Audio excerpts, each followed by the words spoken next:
Step off the cedar deck of the grain ship and let your feet meet the sun-drenched stone of the harbor. Feel the salt air of the Mediterranean mix with the heavy scent of exotic incense and burning oil from the street vendors. You are in Alexandria, the crown jewel of the ancient world, where the West meets the East. Look up. The Pharos lighthouse stands like a limestone titan, its fires piercing the clouds to guide the wisdom of the world to these shores. You aren't here for the gold of the merchants or the silks of the Orient. You are here for the Mauseon. Walk through the massive marble gates, past the silent spear-wielding guards. Every step you take echoes against the polished white stone, drawing you deeper into the heart of human collective memory. This is the place where the world comes to dream. Push open the heavy bronze doors and feel the immediate shift in the air. The chaos of the city vanishes, replaced by a cool, stagnant silence that smells of old papyrus, cedarwood shelves, and the faint traces of lamp oil. You are standing in the Great Library.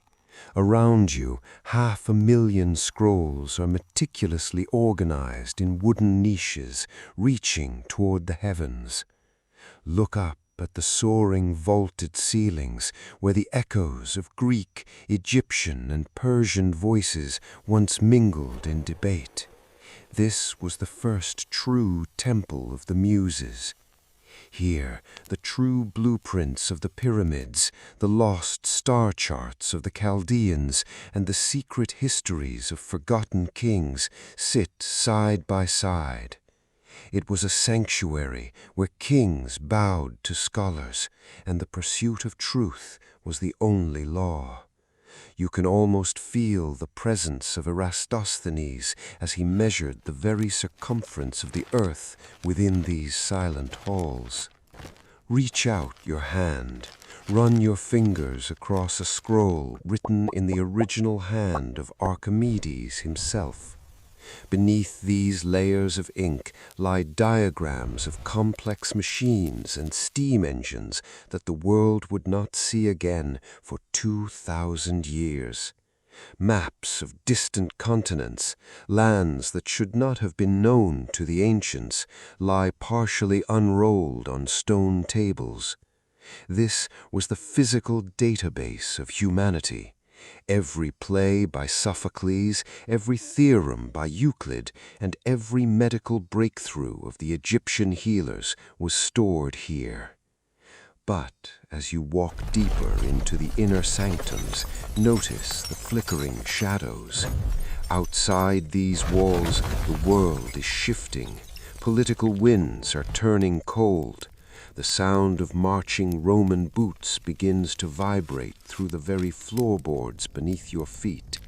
The light of reason you see now, the golden glow of the lamps against the scrolls, is the brightest it will ever be before the long night begins. The atmosphere in the library turns from quiet contemplation to a frantic, heavy dread. Through the high windows, the sunset isn't golden today. It is a bruised, bloody red. You hear the distant, muffled roar of a mob and the terrifying clash of iron shields against iron swords. The Roman legions have arrived, and their flames do not distinguish between soldiers and scholars. Look at the faces of the librarians, men who have spent their entire lives guarding these scrolls.